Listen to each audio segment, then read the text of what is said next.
नमस्कार प्रोज। तो आज हमारा पहला लेक्चर आ चुका है। इसके अंदर सबसे पहले हम स्टार्ट करेंगे अपनी इकोनॉमी के साथ, जो पेपर थर्ड ए का पार्ट है ए, जिसमें unit 1, unit 2, unit third, unit fourth जो है वो कोइंसाइड करती हैं प्रीलिम्स की यूनिट 6 के साथ, जो है economy of India and Madhya Pradesh. इसके अंदर जो आज हम कवर करेंगे पॉइंट वो है recent trends in Indian economy, agriculture, industry and service sectors. इसका ओवरलैप होगा इन 5 टॉपिक्स के साथ। Salient features of Indian economy, Viksit Bharat at the rate of 2047, sectoral contribution of agriculture, industry and service sector, different concept of national income, major crops and cropping patterns और government initiative, PM Kisan, NMSA and various scheme. सबसे पहले 2 दिन के अंदर हम ये ख़त्म करेंगे यूनिट 1 एंड यूनिट 6 का ये वाला पॉइंट। फिर यूनिट 2 ख़त्म करेंगे और यूनिट 3 ख़त्म करेंगे। जब हमारे कंप्लीट सारी यूनिट्स कवर हो जाएंगी, इसी के साथ आपके प्रीलिम्स का जितना भी टोटल मटेरियल ये भी कवर हो जाएगा।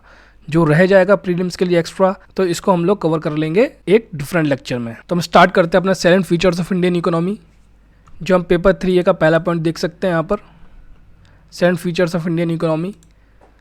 तो सबसे पहले जानते हैं, हमारी एक आइडिया लेते हैं, ओवरव्यू लेते हैं कि हमारा इकोनॉमी की कंडीशन कैसी है। अगर हम देखते हैं तो हम एक डेवलपिंग कंट्री हैं, पर कैपिटा इनकम है वो लो है हमारी इंडिया के अंदर, लोग पास ज़्यादा पैसा है नहीं। अगर हम इंडिया लेवल पे देखें, लगभग 2 लाख रुपए मिलते हैं एक पर्सन को, एवरेज मनी है ये। और फिर हमने ये भी देखा है कि बहुत ज़्यादा इनइक्वालिटी है, कि जो 1% लोग हैं वो 53% का पैसा के बराबर पैसा कमा रहे हैं, उनके पास इतने सारे रिसोर्सेज हैं। बहुत ज़्यादा इनइक्वालिटी हमारी इकोनॉमी के अंदर। तो चलिए हम स्टार्ट करते हैं हमारा पहला टॉपिक। तो जो पहला टॉपिक है वो है salient features of Indian economy. Introduction लेते हैं सबसे पहले, क्योंकि जब भी आप क्वेश्चन लिखोगे 2 मार्कर, 7 मार्कर, 11 मार्कर, अगर 11 मार्कर में आता है तो आपको सबसे पहले इंट्रोडक्शन तो लिखना बहुत ही ज़रूरी है। अगर क्वेश्चन आता है salient features of Indian economy, तो इंट्रोडक्शन आपको वहाँ देना मस्ट है। अगर कोई और क्वेश्चन आता है 7 मार्कर में तो आप 7 पॉइंट दे सकते हो, इंट्रोडक्शन स्किप कर सकते हो, बट 11 मार्कर में ये मस्ट होता है। तो देखिए सबसे पहला पॉइंट आप देखिए, थियोडोर रूजवेल्ट ने बोला था, the more you know about the past the better prepared you are for the future. ये कोट इसलिए है यहाँ पर क्योंकि अगर हमको जानना है इकोनॉमी कैसी है हमारी प्रेजेंट टाइम में, तो हमको पास्ट जानना ज़रूरी है कि हमारी इकोनॉमी में क्या क्या हुआ था पास्ट के अंदर, क्योंकि उसी से इवॉल्व हुई हमारी इकोनॉमी धीरे धीरे आकर। कॉलोनियल रूल के टाइम, कॉलोनियल रूल में आपको पता है कि हम लोग एक्सपोर्टर ऑफ रॉ मटेरियल बन गए थे, लेकिन उससे पहले हम एक्सपोर्टर ऑफ प्रोसेस गुड हुआ करते थे। 27% हम लोग कंट्रीब्यूट करते थे वर्ल्ड जीडीपी का। तो यहाँ पर एक ब्रिटिश इकोनॉमिस्ट थे एंगस मैडिसन, उन्होंने भी ये बताया हुआ है कि हमारी जो 27% थी 1700 AD में कंट्रीब्यूशन, वो केवल रह गया 3% जब 1950 तक आते आते। और अगर हम देखें यूरोप का कंट्रीब्यूशन कितना था जब 1700 AD में, तो मात्र 23%, से 4% कम था हमारी इकोनॉमी से। और इससे पहले तो बात ये लगती है इंडिया की बहुत ज़्यादा कंट्रीब्यूशन हुआ करता था।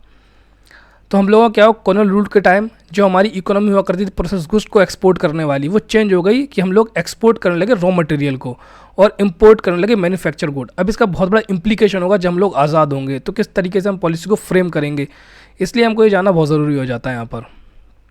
अब जो हमारी इकोनॉमी की रीबिल्डिंग स्टार्ट हुई, वो स्टार्ट हुई इंडिपेंडेंस के बाद।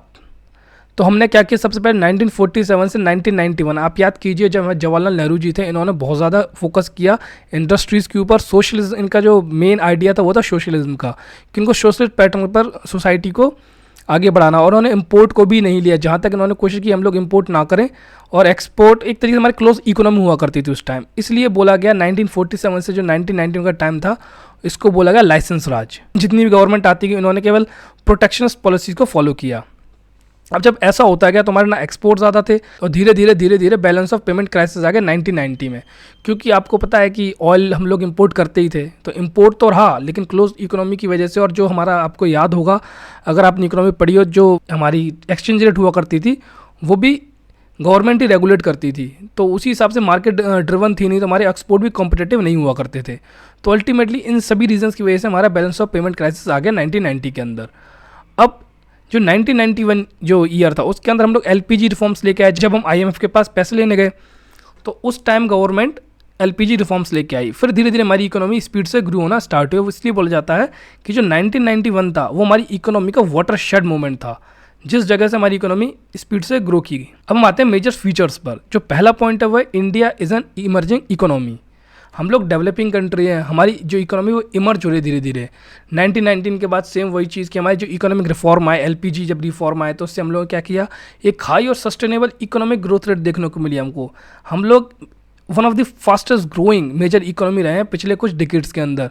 इनफैक्ट अभी जो 7.2% 2023 हमारी जो ग्रोथ रेट थी वो वर्ल्ड में नंबर 1 थी मेजर इकोनॉमीज़ के अंदर। हम माइनर इकोनॉमीज़ की बात नहीं करते, क्योंकि कई कंट्रीज ऐसी हैं जो 100 से ऊपर भी ग्रो करेंगी क्योंकि इनकी इकोनॉमी ही छोटी है। तो इस टाइम क्या हुआ, 1991 के बाद हमारे पास फॉरेन इन्वेस्टमेंट आने लगा, पोर्टफोलियो इन्वेस्टमेंट होने लगे, एफडी आने लगा, धीरे धीरे जो हमारी इकोनॉमी थी वो ग्रो होने लगी, रूपी स्ट्रॉन्ग होने लगा। और आईटी सेक्टर और फार्मा सेक्टर में तो हमने लगभग आग ही लगा रखी थी उस टाइम, और अभी भी है हमारे पास आईटी सेक्टर और फार्मा सेक्टर हमारा बहुत ज़्यादा स्ट्रॉन्ग है।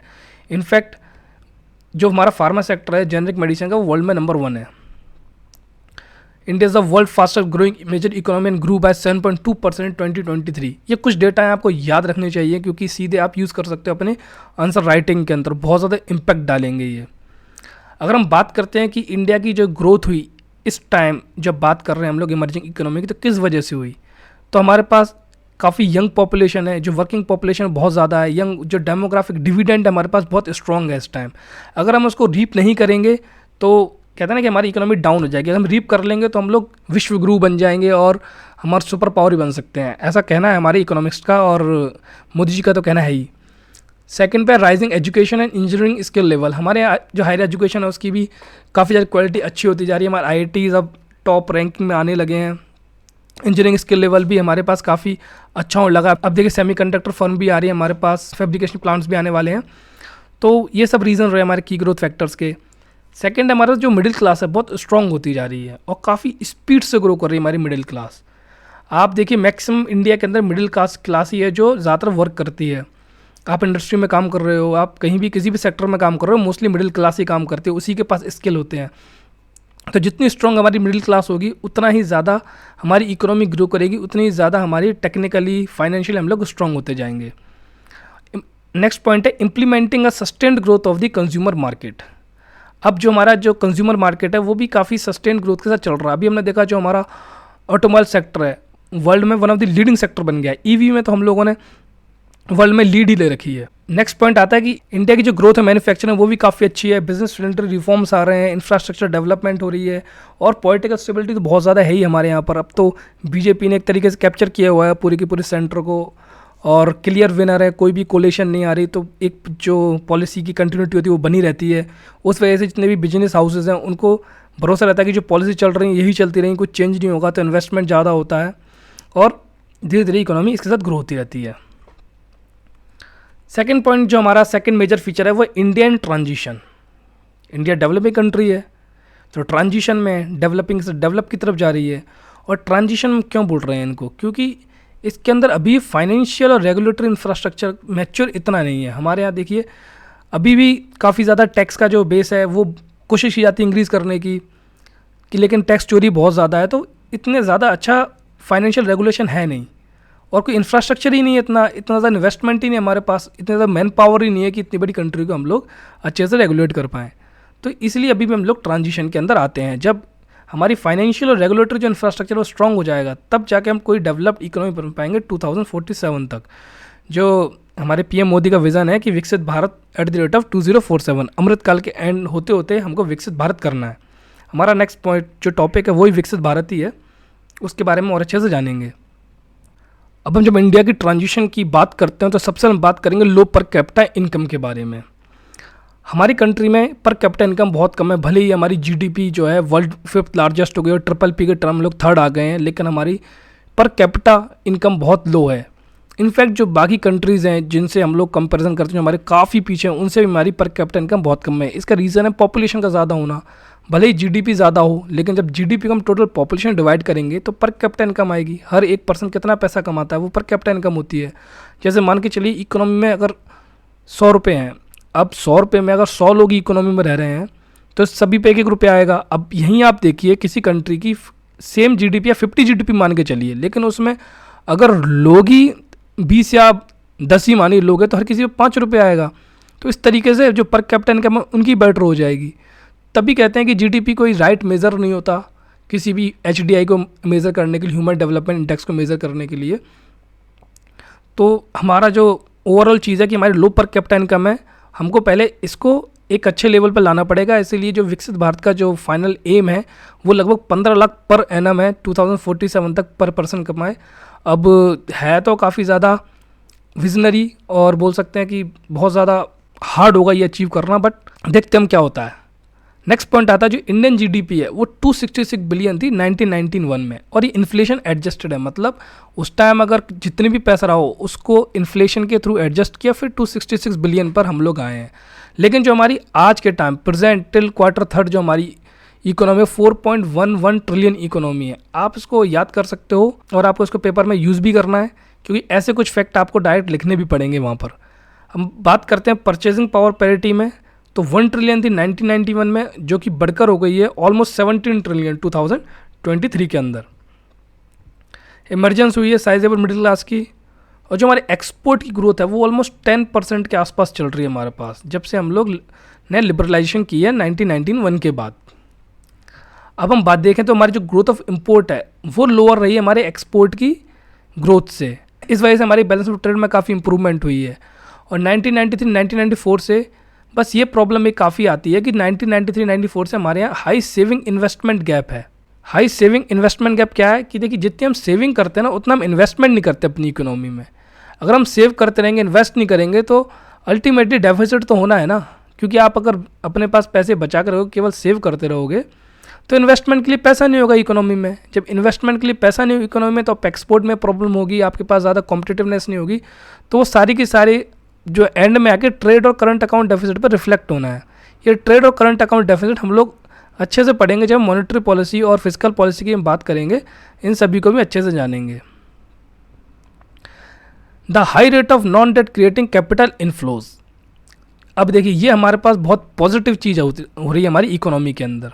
ये कैसे पॉजिटिव है? देखिए, जितना ज़्यादा non debt creating capital inflow आएगा उतना बेटर हमारे लिए। अगर हम डेट लेते हैं तो हमको इंटरेस्ट देना पड़ेगा, अगर हम डेट नहीं लेते, अगर कैपिटल आए जा रहा है हमारे पास, जैसे एफडीआई के फॉर्म में, एफआईआई के फॉर्म में आता है, फॉरेन डायरेक्ट इन्वेस्टमेंट, कोई आके हमारी किसी कंपनी में इन्वेस्ट करता है या फिर आके यहाँ पर कोई प्लांट सेटअप करता है, तो उसमें हम लोग को इसको इंटरेस्ट नहीं दे रहे हैं। इंटरेस्ट नहीं दे रहे हैं, उसके बाद भी हमारे यहाँ डेवलपमेंट हो रही है। तो ये हमारे यहाँ 1991 के बाद काफ़ी ज़्यादा non debt creating capital inflow आया है। इसकी वजह से हमारे जो बैलेंस ऑफ पेमेंट की जो सिचुएशन है वही बेटर हुई है। जो हमारा नेक्स्ट पॉइंट आता है वो है इंस्टीट्यूशनल चेंजेस। हमारी इकोनॉमी के अंदर काफ़ी ज़्यादा इंस्टीट्यूशनल चेंजेस हुए हैं। 1991 में सबसे मेजर ले सकते हैं हम लोग। इससे पहले हमारी जो इकोनॉमी थी वो क्लोज्ड इकोनॉमी थी, कोई लिबरलाइजेशन नहीं थी किसी, जैसे काफ़ी ज़्यादा सेक्टर थे वो गवर्नमेंट के अंडर ही थे, गवर्नमेंट इनको रेगुलेट करती थी। प्राइवेटाइज तो बहुत ही कम ऐसे सेक्टर जहाँ प्राइवेट को अलाउ किया गया था। लेकिन 1991 के बाद लिबरलाइजेशन, प्राइवेटाइजेशन, ग्लोबलाइजेशन आ गई। जो हमारी प्रोटेक्शनिस्ट पॉलिसी थी उसको चेंज करके ग्लोबलाइजेशन में लेके हम लोग आ चुके थे। उसके बाद हमने डिस्कस ही किया था कितना ज़्यादा इंप्रूवमेंट हुई हमारी इकोनॉमी के अंदर, कितना ज़्यादा बेनिफिट हुआ हमारी इकोनॉमी को, और फिर हमारे स्ट्रक्चरल चेंजेस भी किए हैं। देखिए, क्या था 1991 से पहले काफ़ी ज़्यादा इंपोर्ट टैरिफ्स होते थे, एक्सपोर्ट टैरिफ्स होते थे और रिस्ट्रिक्शन थी ट्रेड के ऊपर, तो वो सारी चीज़ें हटा दी गई थी। इसके थ्रू हमने ज़्यादा फॉरेन इन्वेस्टमेंट को अलाउ किया और ट्रेड रिस्ट्रिक्शंस को ख़त्म कर दिया, जिसकी वजह से जो इकोनॉमी थी पहले जैसी तो हो गई लेकिन उससे बेटर होती गई टाइम से, और आज हम लोग 3rd नंबर पे आते हैं PPP में जीडीपी के अनुसार। अब जो हमारी इकोनॉमी इश्यूज़ है, मेजर चैलेंजेस हैं, वो क्या है हम डिस्कस कर चुके हैं मैक्सिमम, बट इसको एक जगह हमने लिख दिया है और आपको भी क्वेश्चन ऐसे ही अटेम्प्ट करना है। देखिए, कई जगह आपको मिलेगा जो मेजर इश्यूज़ है ना, केवल इन्हीं को बताया गया है, salient features of Indian economy, but ये ऐसा थोड़ी ना केवल यही है, ये तो इशू चैलेंजेस हैं जो हमारे मेन है कि इंडिया एक ट्रांजिशन इकोनॉमी है, इंडिया की इमर्जिंग इकोनॉमी है, इनसे ज़्यादा इंपॉर्टेंट पॉइंट है। और ये जो पूरा मटेरियल है ये एक्चुअल लिया गया हमारे इग्नू के मटेरियल से। इनका एक कोर्स है, उसी कोर्स के थ्रू जो उनकी बुकलेट्स है उसके थ्रू बनाए गए नोट्स हैं, ये काफ़ी कंसाइज किए गए। तो ठीक है, नेक्स्ट चलते हैं major issues and challenges of Indian economy. सबसे पहला है लो पर कैपिटा इनकम। सेकंड है हमारी जो एग्रीकल्चर बेस्ड इकोनॉमी है। 2011 के सेंसस के हिसाब से 54.6% जो आबादी हमारी वो डिपेंडेंट एग्रीकल्चर के ऊपर, और एग्रीकल्चर कितना कंट्रीब्यूट करता है इकोनॉमी के अंदर, ओनली 15%। इस बार 22-23 के अंदर केवल 15% इसने कंट्रीब्यूट किया है। तो इसीलिए कह सकते हैं हमारी एग्रीकल्चर बेस्ड इकोनॉमी है। इसको धीरे धीरे सर्विस सेक्टर, मैन्युफैक्चरिंग सेक्टर में जाएंगे हम लोग, तब और ज़्यादा अच्छे से डेवलप हो पाएंगे। फिर आता है ओवर पॉपुलेशन, बहुत ज़्यादा पॉपुलेशन है, पर कैपिटा इनकम इफेक्ट होती है। नेक्स्ट है इनकम डिस्पैरिटीज़, जो रिचेस्ट 1% इंडियन है वो ओन करते हैं 53% ऑफ द कंट्री वेल्थ, और जो टॉप 10% है वो तो 76.30% वेल्थ को ओन करते हैं। इसके मतलब क्या 90% जो लोग बाकी हैं वो ओनली 25% रिसोर्सेज को यूज़ करते हैं। कितनी ज़्यादा डिस्पैरिटी है इसके बीच में। नेक्स्ट आता है लैक ऑफ कैपिटल फॉर्मेशन। अभी हमने देखा था ह्यूज सेविंग इन्वेस्टमेंट गैप, कि जब हम बहुत ज़्यादा सेव करेंगे, इन्वेस्ट नहीं करेंगे तो कैपिटल फॉर्म नहीं होगा। तो कैपिटल फॉर्मेशन किसे बोलते हैं हम, जैसे आपने रोड बना दी या आपने कोई कंपनी डाली, उसके अंदर आपने मशीनरी ले ली, तो कैपिटल फॉर्मेशन होता है। क्या होता है इसके थ्रू, आप मनी बनाते हो। अगर आप मान लो किसी चीज़ पर पैसा खर्च करते हो, आप बिस्किट ले आए, तो उसके थ्रू आप बाद में पैसा थोड़ा ना कमाओगे, आपने वो एक तरीके से पैसा खर्च कर दिया। लेकिन अगर आप बिस्किट बनाने की मशीन लेके आ गए तो आप उस मशीन से पैसा बनाओगे, तो वो कैपिटल एक्सपेंडिचर में आता है और वो कैपिटल फॉर्मेशन होती है। तो हमारे इंडिया में बहुत कम कैपिटल फॉर्मेशन है क्योंकि सेविंग इन्वेस्टमेंट गैप बहुत ज़्यादा है। 6 पॉइंट है बैकवर्डनेस ऑफ इंफ्रास्ट्रक्चर डेवलपमेंट। हमारे यहाँ तो कोर्ट्स ही प्रॉपर कोई फॉलो नहीं करता। आपके जो घर होगा, जो हमारा घर है, वही प्रॉपर कोर्ट से नहीं बना, कब गिर जाए कुछ पता नहीं होता इसका, इसकी कोई टेक्निकल जो स्पेसिफिकेशन है कोई चेक नहीं करता। तो ये घर की बात है। ऐसे लगभग हमारा जितना भी इंफ्रास्ट्रक्चर डेवलपमेंट है बहुत ज़्यादा बैकवर्ड। रोड देखो आप, अभी एक वीडियो चल रहा था, उसके अंदर जो रोड डली थी उसने हाथ से पकड़ के पूरा डंबर को निकाल के अलग कर दिया। तो ये तो कंडीशन है हमारे इंफ्रास्ट्रक्चर डेवलपमेंट की इंडिया की। नेक्स्ट है मार्केट इम्परफेक्शंस। अब इंडियन इकोनॉमी की एक बहुत ज़बरदस्त बात है कि एक बिजनेस से दूसरे बिजनेस में जाने की मोबिलिटी बहुत कम है। नेक्स्ट है economy is trapped in the vicious circle of poverty. हमारी जो इकोनॉमी है उसमें बहुत ज़्यादा पॉवर्टी है। अब जब तक पॉवर्टी रहेगी, इन्वेस्टमेंट नहीं होगा, हमको वेलफेयर मेजर देने पड़ेंगे, तो जो गवर्नमेंट का रेवेन्यू एक्सपेंडिचर ज़्यादा होगा, कैपिटल एक्सपेंडिचर कम होगा, तो पॉवर्टी एक बहुत बड़ा इशू हो जाती है। क्योंकि जब तक पॉवर्टी खत्म नहीं होगी, वेलफेयर मेजर्स उतने ज़्यादा चलेंगे। जितने ज़्यादा वेलफेयर मेजर चलेंगे, रेवेन्यू एक्सपेंडिचर ज़्यादा होगा, मतलब जिससे कोई हमें बाद में रिटर्न नहीं मिलेगा, वो ज़्यादा करना पड़ता है। जैसे अभी लाडली बहन योजना चला दी 8,000 10,000 करोड़, तो उसी का बजट है। अगर वो हमारा किसी और चीज़ में यूज़ होता है, कहीं फैक्ट्रीज़ में, किसी फैक्ट्रीज़ को बनाने में, किसी प्लांट को बनाने में होता है, तो वहाँ एम्प्लॉयमेंट मिलती, तो वो चीज़ भी नहीं हो पा रही। इसलिए जब तक पॉवर्टी ख़त्म नहीं होगी तब तक हमारी इकोनॉमी ट्रैप रहेगी और ग्रो नहीं कर पाएगी। नेक्स्ट हमारा यूज़ ऑफ आउटडेटेड टेक्नोलॉजी। जो हमारा इंडियन प्रोडक्शन है वो मेनली अभी भी लेबर ओरिएंटेड ही है। 95% तो इन्फॉर्मल सेक्टर है हमारे यहाँ पर, और पूरा इन्फॉर्मल जो इतना भी हमारा इन्फॉर्मल सेक्टर है वो लेबर इंटेंसिव है। उस वजह से जो कॉस्ट ऑफ प्रोडक्शन है वो इंक्रीज़ होती है। जब कॉस्ट ऑफ प्रोडक्शन इंक्रीज़ होगी तो आपके जो एक्सपोर्ट होंगे वो भी इतने कम्पिटिटिव नहीं रहेंगे।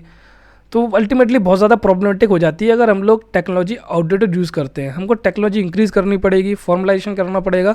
जब तक इन चीज़ों को हम लोग बेटर नहीं करेंगे तब तक हमारी इकोनॉमी सफ़र ही करेगी। अब नेक्स्ट है ट्रेडिशनल सेटअप ऑफ सोसाइटी। देखिए हमारा जो इंडियन सोसाइटी है बहुत ज़्यादा ट्रैप्ड है काफ़ी चीज़ों में, जैसे कास्टिज्म हो गई, कम्युनलिस्ट हो गए लोग, यहाँ पर पैट्रियार्की बहुत ज़्यादा, सुपरस्टिशंस की तो कमी नहीं है।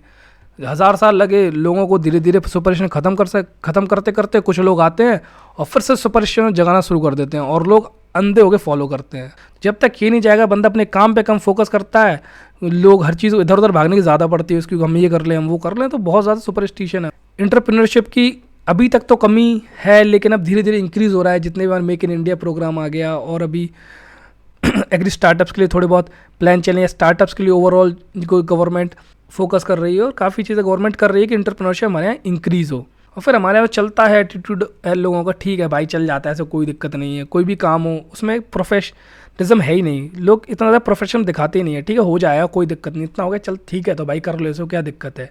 अभी आप देखिए जो हमारे यहाँ फैब्रिकेशन यूनिट बनी है, आईफोन्स की जो चिप्स बनती हैं, आप उसमें देखिए 50% रिजेक्शन रेट है, जबकि चाइना में 0% रिजेक्शन रेट है। ऐसा क्यों? हम लोग इतने इनकेपेबल क्यों हैं? वो इसी वजह से ना चलता है, एटीट्यूड की वजह से। तो ये सारी चीज़ें मिलके हमारी इकोनॉमी की जो ग्रोथ है उसको रोकने की कोशिश कर रहे हैं। अब हम आते हैं विकसित भारत की तरफ। जो विकसित भारत 2047 है, एज सच कुछ इसका कंप्लीट रोड मैप नहीं आया है, एज सच इसका कोई डॉक्यूमेंट नहीं आया है, बट कई जगह गवर्नमेंट ने जो चीज़ें बोली हैं, थोड़ा बहुत पीएम मोदी ने बताया इसके बारे में, तो उसके थ्रू आर्टिकल्स के थ्रू विकसित भारत के बारे में हमारे एक आइडिया पता लगता है। तो जो विकसित भारत 2047 है ये करंट गवर्नमेंट का रोड मैप है। किस लिए? कि इंडिया को एक कंप्लीट डेवलप नेशन बनाना है 2047 तक। तो मतलब विकसित Bharat at the rate of 2047, मतलब डेवलप्ड इंडिया बाय 2047। तो एक रोड मैप की बात की गई है। टोटल 100 ईयर्स हो जाएंगे 1947 के बाद, कि 100 साल बाद हम लोग डेवलप हो गए। जो कोर ऑब्जेक्टिव है विकसित भारत का वो है inclusive economic participation among all citizen, मतलब सभी को अपनी इकोनॉमी में पार्टिसिपेट करना है, सबको पैसा कमाना है। सब पैसा कमाओगे, इकोनॉमी स्ट्रॉन्ग करोगे तो अल्टीमेटली हम एंड में आके डेवलप हो जाएंगे। ये कहना है हमारे पीएम मोदी जी का। जो 4 पिलर्स बताए गए विकसित भारत के, जो 4 खंभे हैं जिन पर पूरे विकसित भारत का मोदी जी लेके चलना चाहते हैं, उसमें क्या है, युवा, गरीब, महिला और किसान। इन चारों के साथ लेके चलेंगे तभी हमारा विकसित भारत हो पाएगा, ऐसा पीएम मोदी का कहना है। अब नेक्स्ट चलते हैं हम लोग goal set under the mission की। इसके अंदर गोल क्या सेट है, देखिए ये चीज़ इंपॉर्टेंट हो जाती है। अगर क्वेश्चन आएगा इस पर तो प्री में ही बन सकता है क्वेश्चन, और मेंस में सीधा आ सकता है गोल्स क्या हैं। तो गोल्स में हम बात करेंगे जो इंडिया की जीडीपी है उसको ऑलमोस्ट 30 ट्रिलियन करनी है 2047 तक। उस टाइम हमारे 1.65 बिलियन पॉपुलेशन भी हो जाएगी इंडिया की, तो लगभग 30 ट्रिलियन इकोनॉमी चाहिए 2047 तक। अभी कितनी है हमारी इकोनॉमी, अभी हमने डिस्कस किया 4.11 ट्रिलियन, जो Q3 तक हमारी इकोनॉमी हो गई थी। पर कैपिटल इनकम की बात करें, हमने डिस्कस किया लगभग 2 लाख है हमारी अभी, इसको करना है 15 लाख 2047 तक। ये हमारा नेक्स्ट गोल है विकसित भारत के अंदर। अब एक्सपोर्ट टारगेट है वो 1.58 ट्रिलियन करना है 2000। ये इतना इंपॉर्टेंट नहीं है, आपको हमेशा 2047 क्या चाहिए वो ज़्यादा याद रखिए। इतने डेटा याद भी नहीं होगा। जो फाइनली है 15 लाख आप कैसे याद कर सकते हो, अगर आप पर कैपिटल इनकम के हिसाब से। मोदी जी ने वादा किया था ना हर किसी के अकाउंट में 15 लाख रुपए देंगे, तो वो ऐसे देंगे 15 लाख आपको 2047 तक, एक साल के अंदर। तो ये ट्रैक आप बना सकते हो यहाँ पर। एक्सपोर्ट टारगेट की बात करें तो इनका 8.67 ट्रिलियन करना है इनको 2047 तक, मतलब 30 ट्रिलियन इकोनॉमी में लगभग 8.5 ट्रिलियन 2047 तक तो हम लोग एक्सपोर्ट से ही कमाएंगे। ये विज़न काफ़ी खतरनाक है, देखते हैं ये हो पाएगा नहीं हो पाएगा। इतना ज़्यादा कॉम्पिटेटिव एक्सपोर्ट हमारे है भी नहीं, चाइना वगैरह, वियतनाम वगैरह बहुत ज़्यादा कॉम्पिटेटिव होते जा रहे हैं दिन पे दिन। बाकी देखते हैं क्या होगा आगे। थोड़ा और आइडिया लेते हैं। देखिए ये तो मेन चीज़ें हो गई विकसित भारत की, बट क्वेश्चन और 11 मार्कर में आता है तो थोड़ा और एक्स्ट्रा हम जान लेते हैं इसके बारे में। तो ये डॉक्यूमेंट है, इसके अंदर economic growth, sustainable development goals, improvement in ease of living and doing business, enhance infra and bolster social benefit initiative के बारे में ज़्यादा ध्यान दिया गया है। इसके अंदर जो 4 मेजर फैक्टर्स हैं जो 2050 तक जो मेन फोकस में आएंगे उनको भी अकाउंट में लिया गया, उनके बारे में बात की गई है। जैसे कि इंडिया और अफ्रीका की increasing prominence on the global stage. अब इंडिया और अफ्रीका जो हैं बहुत ज़्यादा बड़े हैं, कॉन्टिनेंटल टाइप साइज़ के तो इनके एरियाज़ हैं, तो इनका क्या है प्रोमिनेंस बहुत इंक्रीज़ हो जाएगा 2050 तक। और अफ्रीका को G20 में अभी इंडिया लेके भी आई, तो इंडिया और अफ्रीका की काफ़ी अच्छी दोस्ती होती भी जा रही है। अब ये रिफ्लेक्ट भी करता है ग्लोबल साउथ के ऊपर, जो हमने G20 में भी ग्लोबल साउथ के ऊपर काफ़ी एम्फेसिस किया था, तो उसको भी रिफ्लेक्ट करता है ये। एक वर्ल्ड मार्केट होगा जो कि एफ्लुएंस, मतलब पैसा होगा, बहुत ज़्यादा इंटरकनेक्शन होगा, लेकिन पोलराइजेशन ही बहुत होगी। पोलराइजेशन तो हम अभी भी देख रहे हैं हम लोग, कितना पोलराइज वर्ल्ड है हमारा। नेक्स्ट होगा escalating climate crisis and rapidly changing geopolitical landscape. Climate crisis और रियलिटी है। अब देखिए 2070 तक हमने भी नेट जीरो जाने की बात की है, जो पंचामृत है वो उसके बारे में बात की है। और जो हमारा जियोपॉलिटिकल लैंडस्केप वो तो हर दिन चेंज होता है। आप देखिए ना, चाइना रशिया साथ चल रहे हैं अभी, यूएसए जब यूक्रेन से लड़ाई कर रही है, कल को पता नहीं क्या हुआ, ताइवान पर अटैक हुआ, इंडिया का भी पीओके से इशू है। तो जियोपॉलिटिकल लैंडस्केप बहुत जल्दी जल्दी चेंज हो रहा है। जो अदर फैक्टर्स आते हैं इसमें आता है सबसे पहला डिजिटल फ्यूचर। ये नया टर्म है, याद कीजिए, मज़ा आएगा उसको, क्योंकि उसने फिजिकल और डिजिटल दोनों को मिक्स कर दिया। जो फिजिकल वर्ल्ड है उसको आपको डिजिटल टेक्नोलॉजी रीशेप करना है। फिर हम आता है ground breaking innovation, reshaping life styles, innovations होंगे, स्टार्टअप्स आएंगे, कंपटीशन रहेगा रिसोर्सेज के लिए, स्पेस, ओशन, डेटा, सब के अंदर जो अनसर्टनिटीज़ आ रही हैं कि जिनके बारे में पता ही नहीं है। मान के चलो कल एलियंस आ गए तो उसके बारे में क्या, तो वो भी पता नहीं है। कल कोई नया डिजास्टर आ गया उसके बारे में पता नहीं है। तो सारी अनसर्टनिटीज़ की बात करते हैं। मान लीजिए कल कहीं वॉर हो जाए, वर्ल्ड वॉर 3 हो जाए, फिर क्या करोगे? तो इन सब को लेके चला गया है इसके अंदर। अब थीम क्या है विकसित भारत की? 5 थीम्स आती हैं विकसित भारत के अंदर। पहली, empowered Indians.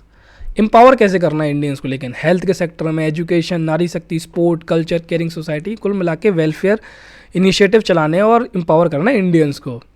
Thriving and sustainable economy, हमारी इकोनॉमी बहुत स्ट्रांग होनी चाहिए और सस्टेनेबल होनी चाहिए। यही तो हम लोग करते आ रहे हैं अभी तक। जितना भी ग्लोबल मीटिंग्स होती हैं, ग्लोबल कन्वेंशंस हैं, वो सभी इसी पे फोकस कर रहे हैं, थ्राइविंग, सस्टेनेबल। सस्टेनेबिलिटी तो एक मेन इशू है ही हमारे पास। फिर वो इंडस्ट्री हो, एनर्जी हो, एग्रीकल्चर हो, इंफ्रा हो, सर्विस हो, ग्रीन इकोनॉमी, सिटीज़ हो, सभी के अंदर सस्टेनेबिलिटी हमको मांगती है। फिर नेक्स्ट है innovation, science and tech. Innovation करना ही है, साइंस एंड टेक में जाना ही है, R&D, स्टार्टअप, डिजिटल सब कुछ लेके आना है। Good governance and security, minimum government maximum governance की बात करते हैं, सिक्योरिटी की बात करते हैं, और इंडिया की क्या पोजीशन होगी वर्ल्ड में उसकी बात करते हैं। फिर आते हैं हम लोग विकसित भारत @2047 वॉइस ऑफ यूथ। तो इसके अंदर बात की गई जन भागीदारी की, मतलब सिटीजन पार्टिसिपेशन की, जो कि डेवलप नेशन का ड्रीम कंप्लीट करेगी। बात तो ये है ना कि बिना जन भागीदारी के आप डेवलप नेशन बन भी तो नहीं सकते। सभी को कंट्रीब्यूट करना पड़ेगा इकोनॉमी के अंदर, सभी को अपना जो सोचने का तरीका उसको बदलना पड़ेगा। इंटीग्रेशन की बात की गई यंगस्टर की, कि इंटीग्रेट करो यंगस्टर को डेवलप इंडिया के लिए। हमने वो 4 पिलर के बारे में डिस्कस भी किया था ऊपर, उसमें युवा भी एक पिलर है। और ये जो प्लेटफॉर्म प्रोवाइड कर रहा है कि जहाँ पर आप आइडियाज़ यूथ है वो कंट्रीब्यूट कर सकते हैं। अभी एक यहाँ पर चल भी रहा था कंपटीशन, जहाँ पर आप आइडिया दोगे, फिर उसमें कुछ प्राइजेस भी थे, आप वो बंद हो गया, अब तो क्लोज हो चुका है। अदर इनिशिएटिव की बात करते हो तो यहाँ पर है विकसित भारत संकल्प यात्रा।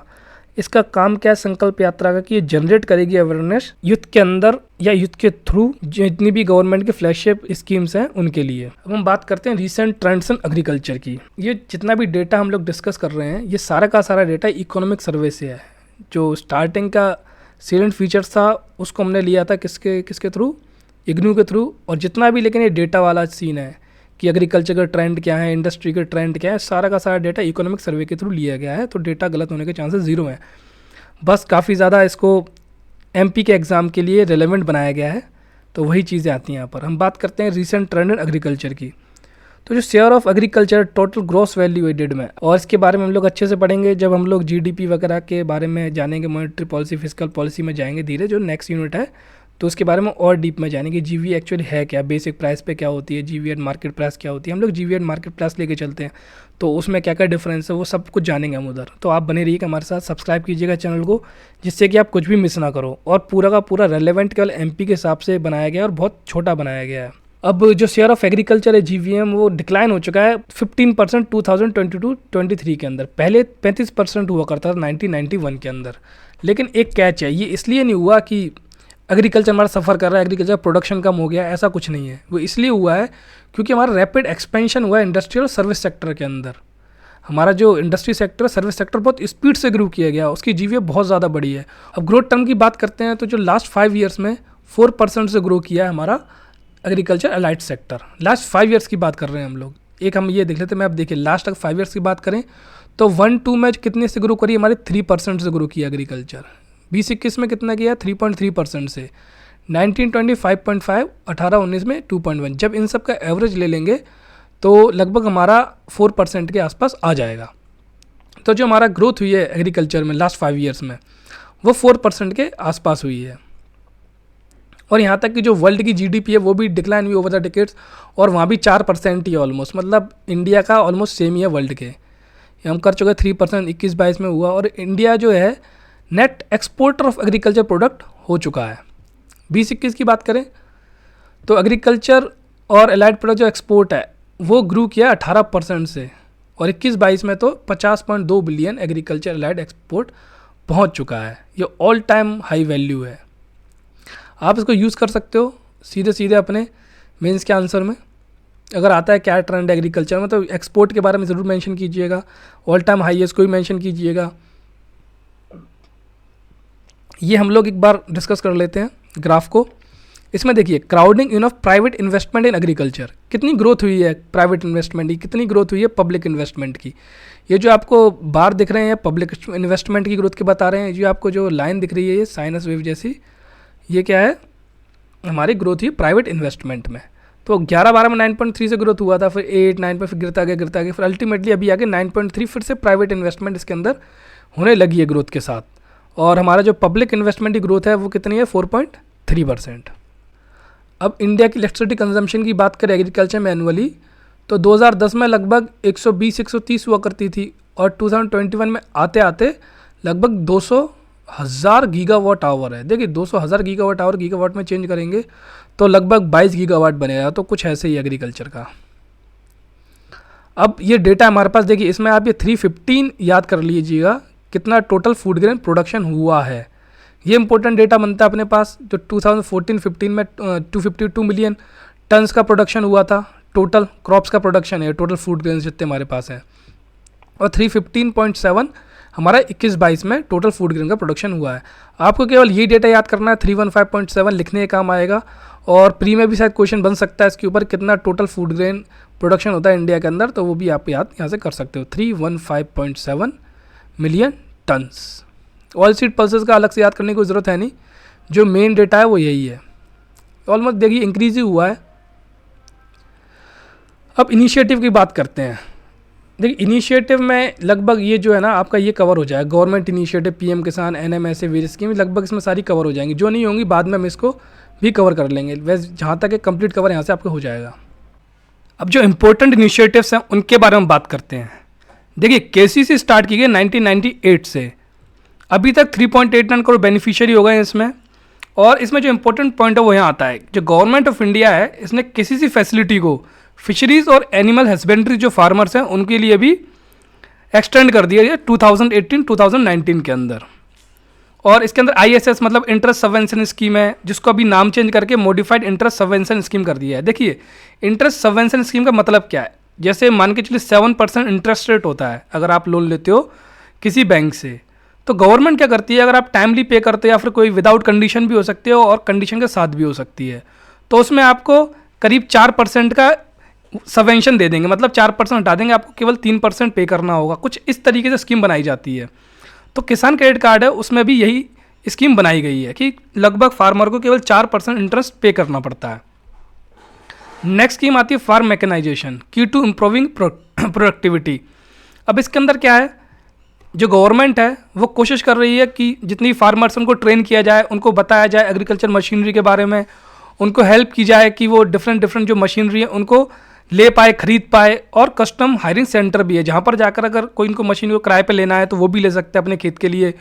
तो कुल मिलाकर उनका पूरा फोकस इस पे है कि फार्म के अंदर जो मैकेनाइजेशन है, जो मशीनों का यूज़ है उसको बढ़ाया जाए और उसके थ्रू जो प्रोडक्टिविटी है, जो उसकी उपज है उसको बढ़ाया जा सके।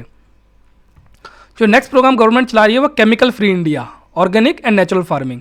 देखिए इंडिया में सबसे ज़्यादा ऑर्गेनिक फार्मर्स हैं, 44.3 लाख फार्मर्स, पूरी दुनिया में सबसे ज़्यादा हैं ये। और जो सिक्किम है वो फर्स्ट स्टेट है पूरे वर्ल्ड में जो फुली ऑर्गेनिक बना है।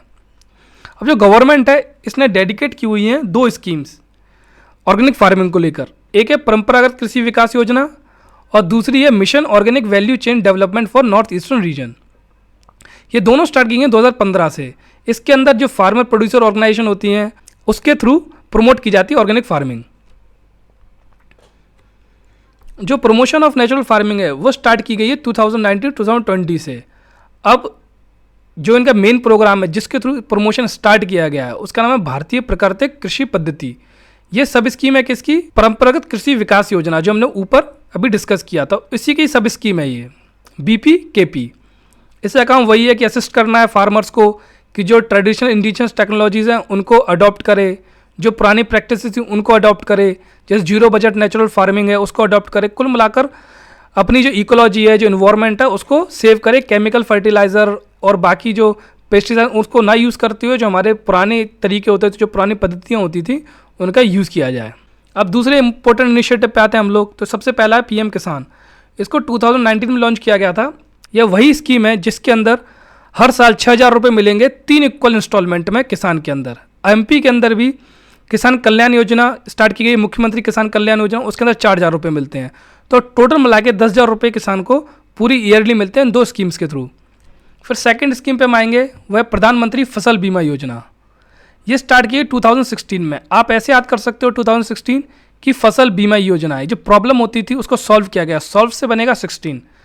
तो इसमें क्या किया, एड्रेस की गई हैं वो प्रॉब्लम्स, जैसे हाई, अगर नॉर्मली कोई किसान अपनी फसल का बीमा कराएगा तो उसको बहुत ज़्यादा प्रीमियम देना पड़ता था। तो गवर्नमेंट ने क्या किया, ये बोला केवल आपको 1.5% और 2% ही टोटल प्रीमियम का पे करना है। 1.5% होगा राबी क्रॉप के लिए और 2% होगा खारिफ क्रॉप्स के लिए। और इसी के अंदर डिजी क्लेम नाम की एक ऐप लाई गई है, जिसके अंदर जितनी भी इंश्योरेंस कंपनियां हैं वो डायरेक्टली पे करेंगी फार्मर्स को उनके अकाउंट के अंदर। तब बोला डिजिटल क्लेम, डिजी क्लेम, तो जो भी क्लेम होगा डिजिटल होगा, डायरेक्ट अकाउंट में पैसा आएगा। और ये लार्जेस्ट क्रॉप इंश्योरेंस है पूरे वर्ल्ड में। अगर हम बात करते हैं कि फार्मर्स एनरोलमेंट की, मतलब कितने फार्मर्स है टोटल, हम अगर फार्मर्स की बात करेंगे सबसे बड़ी स्कीम है इंश्योरेंस स्कीम प्रधानमंत्री फसल बीमा योजना। जो थर्ड हमारा था केसीसी, हम डिस्कस कर चुके हैं। देखिए कुछ चीज़ें रिपीट हुई क्योंकि इसके अंदर सारे के सारे इनिशिएटिव कवर किए गए हैं, तो ऊपर के जो 3 इनिशिएटिव हैं वो भी इसमें आएंगे, तो हम इसको स्किप करते हैं, थर्ड को फोर्थ पे चलते हैं। जो फोर्थ है वो fixing of MSP at 1.5 times the cost of production. देखिए गवर्नमेंट ने क्या किया है, ये बोला है सभी फार्मर से कि जो आपका प्रोडक्शन होता है, मान लीजिए आपको 10 रुपये किसी चीज़ को प्रोड्यूस करने में लग रहे हैं, तो कम से कम आपसे 15 रुपये में वो चीज़ तो हम खरीदेंगे आपसे, मतलब 1.5 टाइम्स आपसे हम चीज़ लेंगे उतने कॉस्ट पर जो आपको पड़ी है उस चीज़ को उगाने के लिए। तो इसके अंदर ये था, ये लॉन्च कब हुई थी, ये लॉन्च हुई 2018 और 19 के अंदर। हमारा नेक्स्ट है promotion of organic farming in the country, ये हम पूरा डिस्कस कर चुके हैं अभी ऊपर ही, तो हम नेक्स्ट पे चलेंगे। पर ड्रॉप मोर क्रॉप, इसको लॉन्च किया गया था 2015-16 के अंदर। देखिए इसके अंदर जो मेन एम है वो है कि हमें वाटर यूज़ की एफिशिएंसी बढ़ानी है, जो आपकी इनपुट कॉस्ट है उसको कम करना है, प्रोडक्टिविटी को इंक्रीज़ करना है। वो कैसे करेंगे, जब पर ड्रॉप मोर क्रॉप, मतलब हर एक बूंद के साथ हमें ज़्यादा क्रॉप को उगाना है। तो हम लोग पास जो टेक्नोलॉजीज़ हैं, जो हमारे पास सिस्टम्स, इरीगेशन सिस्टम, उसमें आता है ड्रिप इरीगेशन सिस्टम और स्प्रिंकलर इरीगेशन सिस्टम। ड्रिप में एक एक बूंद पानी गिरती है, उससे सिंचाई होती है। स्प्रिंकलर में आपने देखे होंगे वो घूमते हैं और एकदम से स्प्रिंकल की तरफ पानी फेंकते हैं, वो चीज़ यूज़ होती है। नेक्स्ट है माइक्रो इरीगेशन फंड। जब माइक्रो इरीगेशन फंड की बात करते हैं तो ये सेटअप किया नबार्ड ने। स्टार्टिंग का जो कॉर्पस था वो था 5,000 करोड़, अब जो 21-22 का जो बजट आया था उसमें 10,000 करोड़ कर दिया था उस कॉर्पस को। नेक्स्ट है promotion of farmer producer organisation, जो सेंटर सेक्टर स्कीम है एफपीओस की, इसमें फॉर्मेशन करना है, प्रमोशन करना है एफपीओस का। फिर है the national bee keeping and honey mission, NBHM। अब इसमें आप ऐसे याद कर सकते हो, ये 2020 में लॉन्च हुई है। बी कीपिंग मतलब कीपर कर रहे हैं 20-20 ओवर में, तो 2020 यहाँ पर हो जाएगा। और ये इंपॉर्टेंट इसलिए भी है क्योंकि ये पार्ट है आत्मनिर्भर भारत अभियान का, और इसका जो गोल है वो है स्वीट रेवोल्यूशन अचीव करना है 2026 तक। तो आपको याद रखना स्वीट रेवोल्यूशन कैसे रिलेटेड है, हनी से रिलेटेड है। कब तक हम इसको अचीव करना है, 2026 तक। और ये किसके अंदर आता है, national bee keeping and honey mission के अंदर। 10th अब डिस्कस कर चुके हैं, एग्रीकल्चर मैकेनाइजेशन। 11 देखिए ये भी इंपॉर्टेंट हो जाता है, नमो ड्रोन दीदी। ये सेंट्रल सेक्टर स्कीम है, मतलब कंप्लीटली सेंटर की तरफ से ही चली आ रही है। 2 तरीके की स्कीम होती है, central sector scheme, central sponsored scheme. Sector के अंदर, सेंट्रल सेक्टर के अंदर कंप्लीटली सेंट्रल ही आपको फंडिंग देगी पूरी तरीके से, उसका ही वही उसको रेगुलेट करेगी, सबको सेंटर करेगी। जब सेंट्रल स्पॉन्सर्ड स्कीम की बात करते हैं तो उसमें सेंटर और स्टेट दोनों कंट्रीब्यूट करते हैं, दोनों फंड कंट्रीब्यूट करते हैं, दोनों साथ में रेगुलेशन करते हैं, एग्जीक्यूशन स्टेट के पास होता है, ये सारी चीज़ें डिवाइडेड होती हैं। तो इसके अंदर क्या है, सेंट्रल नमो ड्रोन दीदी के अंदर इसमें ड्रोन प्रोवाइड किए जाएंगे वुमेन्स को, जो सेल्फ हेल्प ग्रुप की वुमेन्स हैं उनको। तो लगभग 15,000 जो वुमेन HSG हैं, वुमेन सेल्फ हेल्प ग्रुप हैं, उनको दिए जाएंगे ड्रोन्स। अब जब इनको ड्रोन दिए जाएंगे तो जो वुमेन SHG हैं ये प्रोवाइड करेंगे रेंटल सर्विस, मतलब किराए पे देंगी फार्मर्स को ये ड्रोन, और उनको सिखाया भी जाए कि आपको ड्रोन कैसे उड़ाना है। तो उसके अंदर क्या होगा, जैसे कोई किसान आया, उसने इन वुमेन SHG से बोला कि मेरे खेत पे जाओ फर्टिलाइज़र और पेस्टिसाइड छिड़क दो, तो मस्त एक वुमेन जाएगी, आराम से उड़ाएगी ड्रोन को, और ड्रोन के थ्रू फर्टिलाइजर पेस्टिसाइड का से छिड़काव कर देगी। नेक्स्ट स्कीम है providing soil health card to farmers. Soil health card 2014-2015 में आया था। इसका जो गोल है वो है कि ऑप्टिमाइज़ करना है न्यूट्रिएंट का यूज़। तो इसके अंदर क्या होता है, सॉइल का चेकअप होता है कि सॉइल में किस चीज़ की कमी है, इस सॉइल में कौन सी क्रॉप कितनी बेटर तरीके से हो सकती है और क्या चीज़ के लिए सूटेबल है। नेक्स्ट आता है हमारा setting up e-NAM market, national agriculture market. तो एक ऑनलाइन सिस्टम है, ये ऑनलाइन ऐप है। इसके अंदर क्या होता है, जैसे काफ़ी सारे बिडिंग आती हैं, आपके पास कोई किसान होगा, उसने अपना प्रोड्यूस जो है वो रखा, उस प्रोड्यूस के ऊपर डिफरेंट स्टेट से जो अलग अलग बिडर्स होते हैं, जो खरीदने वाले बंदे हैं, वो बिड लगाते हैं, फिर अल्टीमेटली वो उसको बेच देता है। तो एक फार्मर को एक अच्छी प्राइस मिलती है अपने प्रोड्यूस की। नेक्स्ट आता है launch of national mission for edible soil oil palm. अब ये भी सेंटर स्पॉन्सर्ड स्कीम है, इसके अंदर स्टेट और जो सेंटर का दोनों का कंट्रीब्यूशन रहता है। लॉन्च हुई थी अगस्त 2021 में। इसका काम यह है कि हम एडिबल ऑयल की मात्रा बढ़ाई जाए। ऑयल एरिया मेन जो फोकस है वो है पाम ऑयल पर, उसका एक्सपेंशन किया जाए। फिर हम बात करेंगे एग्री इंफ्रास्ट्रक्चर फंड की। इसके अंदर 1 लाख करोड़ का प्रावधान किया गया है कि आपको पैसे मिलेंगे। पैसे मिलेंगे किस लिए, मीडियम और लॉन्ग टर्म का लोन मिलेगा आपको। मीडियम और लॉन्ग टर्म 5 साल से ऊपर को बोलेंगे मीडियम, और लॉन्ग टर्म तो आप 10 साल से ऊपर निकल जाओ वो लॉन्ग टर्म होता है। इतने तक का आपको लोन मिलेगा। लोन मिलेगा क्यों, जैसे पोस्ट हार्वेस्टिंग की, तो उसके लिए आपको इंफ्रा चाहिए, स्टोरेज के लिए, इन सब एसेट खरीदने आपको, उसके लिए आपको इसके थ्रू प्रोवाइड किया जाएगा। उसमें इंसेंटिव मिलेंगे आपको, फाइनेंस सपोर्ट मिलेगा। तो इस फंड के थ्रू लगभग आपको हर चीज़ में फ़ंड किया जाएगा। जो इंटरेस्ट सबवेंशन है, क्रेडिट गारंटी सपोर्ट है, सब इसी के अंदर आ गए हैं धीरे धीरे। नेक्स्ट हमारा आता है improvement in farm produce logistic, introduction of Kisan rail. Kisan rail start कर दी गई है, हमारे एमपी से भी किसान रेल स्टार्ट की गई है। ये जो स्टार्ट हुआ था 2020 में स्टार्ट हुआ था, और ये एक्सक्लूसिवली कैटर करता है किसको, कि जो पेरिसेबल एग्री हॉर्टिकल्चर कमोडिटीज़ हैं, जैसे कि आपके फ्रूट्स हो गए जो ख़राब हो जाते हैं जल्दी, तो उनके मूवमेंट के लिए किसान रेल चलाई गई हैं कि ख़राब होने से पहले अगर एक स्टेट से दूसरे स्टेट भेजना जल्दी जाए, इसलिए रेल्स चलाई गई हैं इसके लिए। अब आते हैं MIDH, mission for integrated development of horticulture. इसके अंदर क्लस्टर डेवलप किए जाएंगे। अब इसमें करना क्या है, देखिए डेवलपमेंट ऑफ हॉर्टिकल्चर है, मतलब fruits, vegetable, root, tuber crop, इन सब की बात की जाएगी। तो इसके अंदर इन सबको प्रमोट किया जाएगा। इस स्कीम को इंट्रोड्यूस किया गया था 2014-15 के अंदर।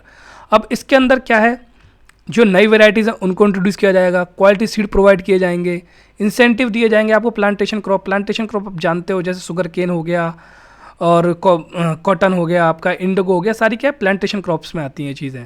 क्लस्टर डेवलप करना है, और पोस्ट हार्वेस्ट मैनेजमेंट भी इसके अंदर आ जाता है कि हार्वेस्ट के बाद जब आप फसल काट लेते हो उसके बाद कैसे मैनेजमेंट करना है, कहाँ स्टोर करना है, किस तरीके ट्रैवल करना है, सब इसके अंदर आ जाएगा कम्प्लीटली। जो ये प्रोग्राम है डिज़ाइन इसलिए किया गया है, जो जोग्राफिकल स्पेशलाइजेशन है हॉर्टिकल्चर कल्चर की, उनको यूज़ किया जा सके। जैसे कोई एरिया है, उस जगह आम अच्छे से उगते हैं, तो उस एरिया को उस क्लस्टर में डेवलप किया जाए। कहीं ग्रेप्स होते हैं, जैसे बुरहानपुर में बनाना है, नागपुर में ऑरेंज है, तो इस तरीके से अलग अलग क्लस्टर डेवलप किए जा सकें और प्रॉपर तरीके से उनको यूटिलाइज़ किया जा सके। तो इससे क्या होगा, जब आप एक जगह क्लस्टर लाओगे तो इंटीग्रेटेड मार्केट डेवलपमेंट भी होगी। इसमें आपकी पूरी लिंकेज बन जाएगी, आपको प्रोडक्शन करना है उससे पहले सीड लेना उसकी, जब आपका प्रोडक्शन हो गया तो उस टाइम किस तरीके से आपको उसको मैनेज करना है, जब हार्वेस्ट करोगे उसके बाद आपके पास ट्रांसपोर्ट भी है, सारी चीज़ें इसमें कवर हो जाती हैं।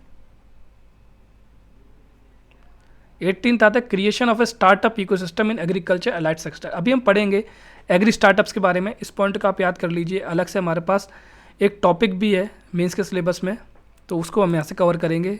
देखिए इधर है टॉपिक। अब नेक्स्ट है क्लाइमेट स्मार्ट फार्मिंग प्रैक्टिसेस। देखिए क्लाइमेट स्मार्ट फार्मिंग प्रैक्टिस इसलिए इम्पोर्टेंट है क्योंकि आजकल ग्लोबल वार्मिंग बहुत ज़्यादा बढ़ चुकी है। आप देखिए कोस्ट पे, जैसे केरला कोस्ट पे ही फेमस है, जो राइस उगाने का तरीका है वहाँ पर, ऐसे डिफरेंट जगह लोग स्मार्ट एग्रीकल्चर कर रहे हैं, जिससे कि क्लाइमेट के साथ वो अडेप्ट कर सकें, जो इसके इफेक्ट हैं उसको मिटिगेट कर सकें। इसके अंदर जैसे अब इसके स्पेसिफिक बात करते हैं हम क्लाइमेट स्मार्ट प्रैक्टिसेस के अंदर, तो इसकी जगह फार्मर्स को इंसेंटिवाइज किया जाता है कि आप इलेक्ट्रिक ट्रांसफ़र कीजिए जो आप सोलर ग्रिड के थ्रू प्रोड्यूस करते हो, और उनको काफ़ी ज़्यादा बोला जाता है कि आप इरिगेशन के लिए सोलर लाइट का यूज़ करें। जो क्रॉप यील्ड की प्रेडिक्शन मॉडल है उसमें AI का यूज़ करें, ड्रोन का यूज़ करें, जो सॉइल है उसको मॉनिटर करें। कुल मिला के कंप्लीट आपको टेक्नोलॉजी का यूज़ करके स्मार्ट फार्मिंग करनी है। अब स्मार्ट फार्मिंग में क्या आ जाएगा भाई, जैसे क्रॉप डाइवर्सिफिकेशन यूज़ आएगी। क्रॉप डाइवर्सिफिकेशन से होता क्या है, जैसे आप अलग अलग टाइम अगर अलग अलग क्रॉप उगाओगे तो वो डाइवर्सिफिकेशन होता है। मान लो इस साल आपने चावल उगा लिया, अगले साल वीट, फिर आपने पल्सेस उगा ली, उससे होगा ये जो डिफरेंट न्यूट्रिएंट्स हैं वो रिचार्ज हो जाते हैं, तो अगली बार फिर जो फसल होगी वो बेटर होगी, और जो आपकी डिपेंडेंस होगी मानसून पर वो भी कम होगी। तो ये सारे के सारे क्लाइमेट स्मार्ट प्रैक्टिसेस के अंदर आ जाते हैं। अब हम आते हैं अपने रिसेंट ट्रेंड्स इन इंडस्ट्री के ऊपर। जब हम इंडस्ट्री की बात करेंगे, अगर पिछले 10 साल का एवरेज लेते हैं तो लगभग 31% ऑफ द GDP कंट्रीब्यूट किया इंडस्ट्री ने, और इसने एम्प्लॉय किया ओवर 12 करोड़ पीपल। अब देखिए जो फाइनेंशियल 23 है उसके अंदर इंडस्ट्री ग्रोथ हुई है 4.1%। अब प्रॉब्लम ये है, ये जो ग्रोथ है 4.1% ये बहुत ज़्यादा कम है फाइनेंशियल 22, जब जो इंडस्ट्री थी वो 10.3% से ग्रो की थी। अब 2-3 चीज़ हम यहाँ देखते हैं इंपॉर्टेंट पॉइंट्स इस टेबल के अंदर। देखिए ये जो आपके टेबल्स हैं बहुत इंपॉर्टेंट हो जाती है क्योंकि रिवीजन में बहुत आपको मदद करेंगे और काफ़ी क्वेश्चंस भी यहाँ से बन सकते हैं। जैसे आप ये देखिए इंडस्ट्री के अंदर ये जो चारों इंडस्ट्री है, माइनिंग, मैन्युफैक्चरिंग, इलेक्ट्रिसिटी, गैस और कंस्ट्रक्शन, इसमें सबसे ज़्यादा जो कंट्रीब्यूट करता हुआ है मैन्युफैक्चरिंग। नंबर 1 पे क्या आती है, मैन्युफैक्चरिंग आती है। फिर सेकंड पे आता है कंस्ट्रक्शन 8.1। आपको ये दोनों याद रखने, अगर आता है कि सबसे ज़्यादा कंट्रीब्यूट कौन करता है इंडस्ट्री में तो आप बोलोगे मैन्युफैक्चरिंग। सेकंड नंबर पे कंस्ट्रक्शन। अब देखिए रशिया यूक्रेन कन्फ्लिक्ट हुआ और बाकी सारे भी चैलेंजेस आए, अभी इजराइल पैलेस्टीन का भी चल रहा है, तो जितने भी सारी इश्यूज़ हैं ये, इनसे क्या हुआ, जितनी भी कमोडिटीज़ थी उनकी प्राइस काफ़ी इंक्रीज़ हुई। इसमें आपका अभी तक इफेक्ट मान सकते हो आप, कोविड का भी चला रहा था, तो काफ़ी चीज़ें महंगी हो गई। जो एडिबल ऑयल है, क्रूड ऑयल है, फर्टिलाइजर, सबकी प्राइस बहुत ज़्यादा इंक्रीज़ हुई स्पीड में। अब हमको ये देखना है, देखिए इंडस्ट्री जब भी ग्रो करेगी तो या तो हमारी डिमांड होगी डोमेस्टिक या होगी इंटरनेशनल डिमांड, लेकिन हमारी जो डोमेस्टिक डिमांड है उसने हमको बचा के रखा। जैसे फाइनेंशियल 22 में देख सकते हैं हम, जो डोमेस्टिक डिमांड थी बहुत ज़्यादा स्ट्रॉन्ग थी, उस चक्कर में इंडस्ट्री ग्रोथ काफ़ी अच्छी रही। जो हमारा प्राइवेट फाइनल कंजम्पशन एक्सपेंडिचर था वो हाईएस्ट रहा इस बार 2015 से लेकर। अब ये प्राइवेट फाइनल कंजम्पशन एक्सपेंडिचर होता क्या है? ये कुछ भी नहीं है जो हम लोग खर्चा करते हैं, मतलब अगर हम गवर्नमेंट को छोड़ते हैं, जो बाकी जो कंजम्पशन खर्चा है, मतलब बिस्किट खाना या फिर जो कंजम्पशन में यूज़ होता है, कैपिटल में यूज़ नहीं होता, कोई चीज़ हम खरीद रहे हैं, तो वो सबसे ज़्यादा रहा इस बार फाइनेंशियल 23 के अंदर। जो export of good and service है as a share of GDP, वो भी हाईएस्ट रहा है 2016 से अभी। मतलब हमने बहुत ज़्यादा गुड्स और सर्विस का एक्सपोर्ट किया है इस बार। अब देखिए एक जो इंपॉर्टेंट पॉइंट आता है इस बार कि जो एक्सपोर्ट की जो ग्रोथ है वो डिक्लाइन हो गई है। इसका जो रीज़न बताया गया है, हाई इन्फ्लेशन को बताया गया है, और जो एडवांस इकोनॉमी उसमें राइजिंग इंटरेस्ट रेट को बताया गया है। नेक्स्ट पॉइंट है increase in investment demand triggered by the augmented capex of the central government. देखिए अब क्या हुआ, इस इन्वेस्टमेंट डिमांड काफ़ी इंक्रीज हो गई हमारी इकोनॉमी के अंदर, मतलब कैपिटल फॉर्मेशन की स्पीड काफ़ी इंक्रीज हो गई। जैसे रोड बनना स्टार्ट हो गई, मशीन्स बनाना स्टार्ट कर दिए गवर्नमेंट ने। आप देखिए गडकरी जी तो डेली रोड बनाते हैं, पता नहीं कितनी रोड बना, कोई भी उनके पास जाता है भाई ये बनाना तो तुरंत बना लो भाई, तुम पुल बना लो। तो इस जगह बहुत ज़्यादा कैपिटल एक्सपेंडिचर कर रही है गवर्नमेंट, काफ़ी ज़्यादा कैपिटल असेट्स को बना रही है, तो इसलिए काफ़ी ज़्यादा डिमांड इंक्रीज हुई इन्वेस्टमेंट के अंदर। अब क्या था, इसी वजह से जब गवर्नमेंट बहुत ज़्यादा इन्वेस्ट कर रही है कैपिटल पर, तो इसी के साथ जो प्राइवेट इन्वेस्टमेंट है वो भी आने लगी। क्योंकि पहले से बोलते हैं ना कि already upbeat on the pent up demand. Pent up demand का मतलब होता है जो डिमांड अभी तक रुकी हुई थी, क्या वो कोविड में कोई काम नहीं हो पा रहा था, लोगों को पैसा पड़ा है, लोगों को काम करना है, अपना कोई चीज़ इंक्रीज़ करनी है, जैसे कोई फैक्ट्री है, कोई बिज़नेस है, उसको अपना बिज़नेस बड़ा करना तो ज़्यादा मशीन चाहिए होंगी, तो ये सारी डिमांड रुकी हुई थी। तो एकदम से जब ये खुली पेंट अप डिमांड तो और ज़्यादा कैपिटल एक्सपेंडिचर होना शुरू हुआ, तो बहुत ज़्यादा एकदम से इंक्रीज स्टार्ट हो गया इन्वेस्टमेंट के अंदर। एक्सपोर्ट स्टिमुलस भी मिल गया हमको, सारी चीज़ें कुल मिलाकर इन सब ने बहुत ज़्यादा पुश दिया कैपिटल एक्सपेंडिचर को। नेक्स्ट है supply response of the industry to be demand stimulus has been robust. ये भी एक जो सप्लाई रेस्पॉन्स था हमारी इंडस्ट्री का, और जो डिमांड कर रही है इकोनॉमी, चाहे फिर कंजम्पशन डिमांड हो या कैपिटल डिमांड हो, दोनों को अच्छी तरीके से इंडस्ट्री ने कंप्लीट किया है। बहुत ज़्यादा रोबस्ट तरीके से हमारी इकोनॉमी की जो सप्लाई है उसने रेस्पॉन्स किया है। अब हम बात करेंगे PMI manufacturing has remained in the expansion zone for 18 month. PMI होता है, इसके थ्रू एक तरीके से पता लगता है कि मैन्युफैक्चरिंग कितनी बढ़िया चल रही है। तो हमें दिखता है कि एक्सपेंशन जोन काफ़ी रहा है, 18 मंथ से एक्सपेंड ही कर रही है हमारी जो मैन्युफैक्चरिंग है। और तो ये क्या देखिए सबसे ज़रूरी है, अगर एक्सपेंड कर रही है तो क्यों एक्सपेंड कर रही है, क्योंकि ये इंडिकेटिव होती है। अब किस चीज़ की इंडिकेटिव है कि जो इनपुट कॉस्ट प्रेशर है वो कम हो गया, मतलब जो आप कोई चीज़ बना रहे हो तो उसमें जो आपको कॉस्ट लग रही है वो कम लग रही है, जो प्रेशर ज़्यादा है नहीं, तब ज़्यादा नहीं हो तो मैन्युफैक्चर आप ज़्यादा करोगे, मार्केट में ज़्यादा सेल करोगे, बिकेगा भी ज़्यादा। और इम्प्रूविंग सप्लाई डिलीवरी टाइम्स, जैसे आपको सप्लाई आ रहा है, जब टाइम से आपका सामान आएगा तभी तो आप उसको टाइमली बना पाओगे, और जब टाइमली बनाओगे तभी मार्केट में दे पाओगे। अदरवाइज़ मान लो आपने कोई लोन भी लिया है तो वो लोन की किस्त भी बढ़ती जाएंगी, आप पर बहुत ज़्यादा प्रेशर पड़ेगा। तो जब सप्लाई टाइम पे देगा तो आप प्रॉपर तरीके से बना भी सकते हो, मैन्युफैक्चर भी कर सकते हो, बेच भी सकते हो, ऑर्डर्स भी अच्छे मिल रहे हैं और आउटपुट भी फ्यूचर का बेटर होने वाला है। Next growth in consumer durables component of the index of IIP is on account of release of pent up demand. Pent up demand हमने भी डिस्कस कर लिया था, जो डिमांड बची है, मतलब जो पिछले 2-3 साल से लोग खर्च करना चाहते थे लेकिन खर्च कर नहीं पा रहे थे पैसा, तो कंज्यूमर ड्यूरेबल्स में तो उन्होंने वो खर्च करना स्टार्ट कर दिया है। तो कंज्यूमर ड्यूरेबल्स आप जैसे जानते हो, मान के चलिए वॉशिंग मशीन हो गई, कंज्यूमर ड्यूरेबल्स है, तो ये इसमें आता है, मतलब तुरंत ख़त्म नहीं होता। जैसे बिस्किट है वो ड्यूरेबल नहीं है, आपने लिया खा लिया तो कंज्यूमर ड्यूरेबल में नहीं आएगा, टीवी कंज्यूमर ड्यूरेबल में आएगी, लैपटॉप कंज्यूमर ड्यूरेबल में आएगा, तो ये सब चीज़ें कंज्यूमर ड्यूरेबल्स में आ जाएंगी। नेक्स्ट है the increase in capital goods and infrastructure construction goods is indicative of the beginnings of the virtuous investment cycle that is expected to be led by the private sector. ये point हमने just ऊपर अभी discuss कर चुके हैं investment demand के अंदर, कि ज़्यादा कैपिटल गुड हो रहा है, ज़्यादा इंफ्रास्ट्रक्चर बन रहा है, रोड बन रही है, तो ये इंडिकेट कर रही हैं कि बहुत बढ़िया जो इन्वेस्टमेंट साइकिल इंक्रीज़ हो चुकी है, और प्राइवेट सेक्टर का इसके अंदर बहुत बढ़िया कंट्रीब्यूशन भी है। अब आप देखिए यहाँ पर ग्राफ है PMI मैन्युफैक्चरिंग जोन का, आप इसको अच्छे से देखते रहिए ग्राफ का, क्योंकि ये रिवीजन में आपको बहुत मदद करेंगे स्पीड में। PMI इंक्रीज हो रहा है, बस बीच में 21 में जून 21 में डाउन हुआ, फिर इंक्रीज़ हो गया, अभी भी इंक्रीज है।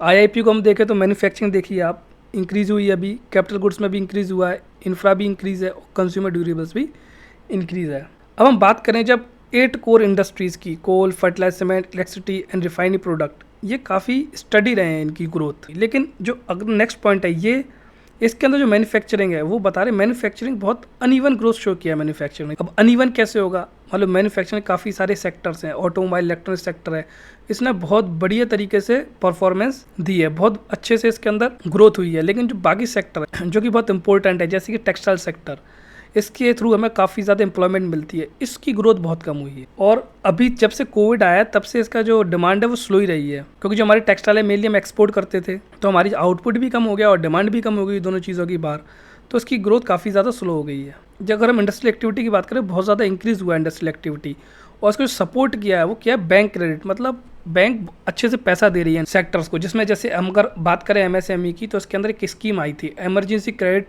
लिंक्ड गारंटी स्कीम, इसके थ्रू एमएसएमई को काफ़ी ज़्यादा पैसा दिया गया है। और जो डिमांड कर रही है एमएसएमई, वो डिमांड भी ज़्यादा कर रही है कि हमें पैसा दो, क्योंकि पहले लोन भी लेने के लिए अगर आप देने वाले हो तो लेने वाला भी तो होना चाहिए, तो एमएसएमई बहुत ज़्यादा डिमांड कर रहा है। यहाँ तक कि जो लार्ज इंडस्ट्री थी, जो पहले स्टॉक्स बेचा करती थी या शेयर्स बेचा करती थी, डेट मार्केट में जाती थी कि कहीं और से लोन, जैसे हम सबसे पब्लिक से लोन लेती थी, वो भी अब बैंक को प्रेफर कर रही हैं।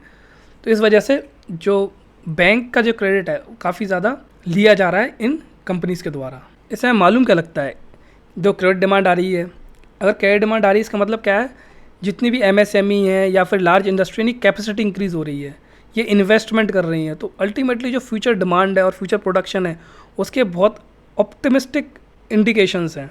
अब देखिए यहाँ पर दिखाया है किस तरीके से इंक्रीज़ हुई है क्रेडिट ग्रोथ, तो हम देखते हैं जो हमारा ब्लू वाला है वो एमएसएमई है, इंक्रीज़ करते करते करते करते ऑलमोस्ट डबल हो गया, 10 से 20 हो गया। अब हम बात करेंगे एफडीआई की, तो एफडीआई जो है वो मैन्युफैक्चरिंग सेक्टर में मॉडरेट हो गया, लेकिन अभी जो इन्फ्लो है वो अभी भी जो प्री पैंडेमिक लेवल है, जो पहले कोविड से आता, कोविड से पहले की जो बात कर रहे हैं, लेकिन उससे तो ज़्यादा है अभी भी। अब वो आ क्यों रहा है, क्योंकि स्ट्रक्चरल रिफॉर्म्स किए हमने, हमारा ईज़ ऑफ डूइंग बिजनेस में बेटर हुआ है, मेक इन इंडिया प्रोग्राम है वो भी सक्सेसफुल हो गया, तो ये सारे जितने भी प्रोग्राम्स है गवर्नमेंट के, वो एफडीआई को बुला रहे हैं कि आ जाओ। अब ये जो पाई चार्ट है बहुत इंपॉर्टेंट हो जाता है, इसके अंदर sector wise FDI equity inflows बताए गए, सबसे ज़्यादा किस सेक्टर में एफडीआई आया है, तो 34% किस में आया है, कंप्यूटर सॉफ्टवेयर और हार्डवेयर के अंदर। इसको याद कर लीजिएगा आप, काफ़ी काम आएगा, ये प्री में भी काम आ सकता है, मेंस में तो आप लिख ही सकते हो। अगर एफडीआई के ऊपर क्वेश्चन आता है तो आपको सीधा ये बोलना है कि आपको बोलना है सबसे ज़्यादा कंप्यूटर सॉफ्टवेयर हार्डवेयर में आया है, सेकंड में आप बता सकते हो सर्विस सेक्टर में आया है, तो ये आपको हेल्प करेंगे कोई भी आंसर लिखने के लिए। इंडिया के अंदर जो इलेक्ट्रॉनिक्स इंडस्ट्री है वो कंटिन्यूली बेटर होती जा रही है, उसके अंदर कम्युनिकेशन सर्विसेज हो गई, जो प्रोडक्टिविटी है उसके अंदर, और सर्विस डिलीवरी सब कुछ इंप्रूव होता जा रहा है। और जो मेन ड्राइवर्स हैं हमारी इलेक्ट्रॉनिक्स इंडस्ट्री के, वो हैं मोबाइल फ़ोन्स, कंज्यूमर इलेक्ट्रॉनिक्स और इंडस्ट्रियल इलेक्ट्रॉनिक्स। यहाँ तक कि अगर हम मोबाइल फ़ोन की बात करते हैं तो India second largest mobile phone manufacturer बन गया है ग्लोबली। अब तो जैसे आईफोन है, आईफोन भी यहाँ बनने लगे इंडिया के अंदर। यहाँ देखिए एक्सपोर्ट में भी हमारे काफ़ी ज़्यादा ग्रोथ हुई है, फाइनेंशियल 18 में 3.9, अब देखिए $13.8 बिलियन का हमने एक्सपोर्ट किया है, 18 में केवल 3.9 था, कितना ज़्यादा डिफरेंस आ चुका है। अब जब हम फार्मा की बात करेंगे तो जो इंडिया की रैंक है, थर्ड रैंक है प्रोडक्शन ऑफ फार्मा प्रोडक्ट्स में, मतलब दवाइयाँ बनाने में हमारी तीसरी नंबर रैंक है। और अगर हम बात करें पैसे की, कितना पैसा मिलता है, कितना पैसा जनरेट करते हैं हम उससे, तो 14th नंबर पे। अब इतना डिफरेंस क्यों, कि हम थर्ड बड़े प्रोडक्शन तो कर रहे हैं हम लोग, लेकिन पैसा 14th नंबर पे क्यों आ रहा है, कि 14th नंबर पे पैसा कमाने के मामले में? ऐसा इसलिए क्योंकि हम लोग मैक्सिमम जेनरिक मेडिसिन बनाते हैं।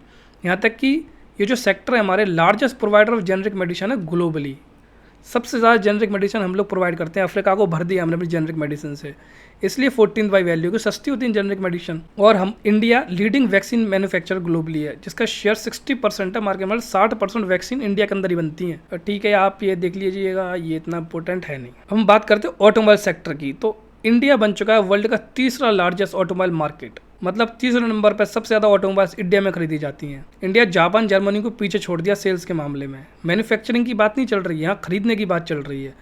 थर्ड लार्जेस्ट ऑटोमोबाइल मार्केट है, ना कि प्रोड्यूसर है हम लोग, लेकिन हम वर्ल्ड के 4th लार्जेस्ट मैन्युफैक्चर जरूर है पैसेंजर कार में। और इन 2021 में बात करें तो हम लोग लार्जेस्ट मैन्युफैक्चरर भी 2 व्हीलर और 3 व्हीलर में, क्योंकि बाहर तो फॉरन में 2 व्हीलर कोई लेता नहीं है, हमारे तो CD 100 सीसी वगैरह वहाँ कहीं नहीं चलती, वहाँ तो कार होगी या फिर बाइक होगी, सुपर बाइक होगी, छोटी मोटी बाइक का तो वहाँ काम ही नहीं है। हम बात करें कि ऑटोमोबाइल सेक्टर कितना कंट्रीब्यूट करता है, 7.1% ओवरऑल जीडीपी में कंट्रीब्यूट करता है। आप देखिए कितना ज़्यादा इंपॉर्टेंट सेक्टर है ये। और 49% मैन्युफैक्चरिंग जीडीपी तो ऑटोमोबाइल सेक्टर से ही आ जाती है। और 3.7 करोड़ लोगों को डायरेक्ट एम्प्लॉयमेंट, डायरेक्ट या इनडायरेक्ट एम्प्लॉयमेंट प्रोवाइड करता है सेक्टर। इतना इंपॉर्टेंट सेक्टर है ये।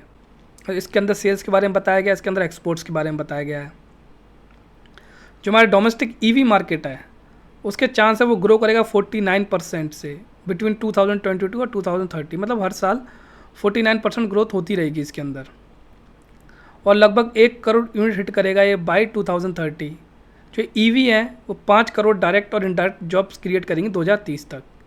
ये आप यूज़ कर सकते हो, इलेक्ट्रॉनिक्स के बारे में आता है, ऑटोमोबाइल के बारे में आता है, तो आप इसको यूज़ कर सकते हो। ईवी के बारे में डाल सकते हो आप अगर कोई भी क्वेश्चन आ जाता है मीन्स के अंदर। अब नेक्स्ट आता है हमारा industry 4.0, the advent of fourth industrial revolution. अब ये फोर्थ इंडस्ट्रियल रेवोल्यूशन है क्या, देखिए ये जानना बहुत ज़रूरी है, क्योंकि क्वेश्चन यहाँ से सीधे सीधे बन भी सकते हैं, पूछ भी सकते हैं प्री में कि फोर्थ इंडस्ट्रियल रेवोल्यूशन किसे बोलते हैं। फोर्थ इंडस्ट्रियल रेवोल्यूशन में एआई का यूज़, मशीन लर्निंग का यूज़, इंटरनेट ऑफ थिंग्स का यूज़, इन सब का यूज़ जब होगा तो उसको बोलेंगे हम इंडस्ट्री 4.0। अब इसके अंदर जो टेक्नोलॉजीज़ हैं, क्लाउड कंप्यूटिंग हो गई, इंटरनेट ऑफ थिंग्स हो गई, मशीन लर्निंग, आर्टिफिशियल इंटेलिजेंस, इन सब का यूज़ हो मैन्युफैक्चरिंग के अंदर, तो हमारा आ जाएगा फोर्थ इंडस्ट्रियल रेवोल्यूशन, इंडस्ट्री 4.0। और इसको यूज़ करके हम लोग इफेक्टिवनेस बढ़ा सकते हैं हमारी पूरी की पूरी इंडस्ट्री के अंदर, मैन्युफैक्चरिंग इंडस्ट्री के अंदर इफेक्टिवनेस इंक्रीज़ हो जाएगी। अगर हम इंडिया के सिनेरियो की बात करें तो हाँ, धीरे धीरे हम लोग अडॉप्ट करना शुरू कर दिए, लेकिन लार्ज स्केल अडॉप्शन अभी भी बाकी है। और सेमीकंडक्टर टेक्नोलॉजी की बात करें तो हमारे यहाँ सेमीकंडक्टर की भी चल रही है। फॉक्सकॉन वेदांता में हुआ था पहले, लेकिन वेदांता ने अब छोड़ दिया। अब टाटा है, वो हमारे रतन टाटा, उन्होंने लिया है जिम्मा, वो बनाएंगे अब सेमीकंडक्टर की चिप्स। तो धीरे धीरे काम होना स्टार्ट हो गया है। हम 28 नैनोमीटर पे आ चुके हैं। 3 नैनोमीटर मोबाइल्स में यूज़ होती हैं जो हम बनाते नहीं हैं अभी, और वो टेक्नोलॉजी हमारे पास है भी नहीं, लेकिन मैक्सिमम प्रॉफिट 28 नैनोमीटर से प्रोड्यूस होता है, क्योंकि कार वगैरह में ये सारी यूज़ होती हैं। नेक्स्ट आता है इनिशिएटिव्स बाय गवर्नमेंट। अब गवर्नमेंट ने कुछ इनिशिएटिव लिया, उसमें आता है Samarth, smart advance manufacturing and rapid transformation. अब उद्योग भारत 4.0, इनको रट लीजिएगा आप। अब जो गवर्नमेंट है वो सपोर्ट कर रही है टेक्सटाइल इंडस्ट्री को। किस लिए सपोर्ट कर रही है, हमने देखा था कि काफ़ी ज़्यादा ग्रोथ रुक चुकी है टेक्सटाइल इंडस्ट्री की, डिमांड नहीं है, प्रोडक्शन नहीं है, तो उसको दोबारा रिवाइव करने के लिए टेक्सटाइल इंडस्ट्री में गवर्नमेंट सपोर्ट कर रही है। अगर आपको याद होगा तो पीएम मित्रा जो है, PM mega integrated textile reason apparel park, वही बना रही है गवर्नमेंट। प्रोडक्शन लिंक्ड स्कीम भी चला रही है, जिसके अंदर कोशिश की जा रही है जो मैन मेड फाइबर अपैरल है, एमएफ फैब्रिक्स हैं, और जो प्रोडक्शन टेक्सटाइल, टेक्निकल टेक्सटाइल, इनका प्रमोशन किया जाए, इनका प्रोडक्शन में इंक्रीज़ किया जाए, इनका प्रोडक्शन इंक्रीज़ किया जाए। और टेक्सटाइल इंडस्ट्री हमने डिस्कस भी किया था, इंपॉर्टेंट क्यों, क्योंकि ये one of the most significant source है एम्प्लॉयमेंट जनरेशन का। और वुमेन्स, आपको पता है वुमेन्स टेक्सटाइल इंडस्ट्री में बहुत ज़्यादा इन्वॉल्व रहती हैं। अगर ये खत्म होता है वुमेन का पार्टिसिपेशन रेट भी कम हो जाएगा, और रूरल पॉपुलेशन के लिए one of the most important industry है टेक्सटाइल। अब देखते हैं एक्सपोर्ट ऑफ टेक्सटाइल्स। देखिए 19 में ही $12 बिलियन थे, और यहाँ भी $12 बिलियन हैं 2023 के अंदर। ऑलमोस्ट सेम ही है, जबकि इन्फ्लेशन इंक्रीज़ हो चुका है, सब कुछ इंक्रीज़ हो चुका है, लेकिन टेक्सटाइल ग्रो नहीं कर रही। ऐसी सेम हम देख सकते हैं जो सिनेरियो रेडीमेड गारमेंट्स के अंदर भी है। अब जो FDI आ रहा है वो देखिए कितना कम हो गया फाइनेंशियल 23 में। 20 में देखिए ऑलमोस्ट 200 मिलियन था, यहाँ पर 50 भी नहीं रह गया है। तो कंक्लूजन क्या निकलता है इंडस्ट्री के बारे में हमारा, कि जो पैंडेमिक था, कोरोना था, रशिया यूक्रेन कन्फ्लिक्ट है, उसने सप्लाई चेन्स को काफ़ी शॉक दिया है और काफ़ी ज़्यादा ग्लोबल इकोनॉमिक ऑर्डर को शेक करके रख दिया है।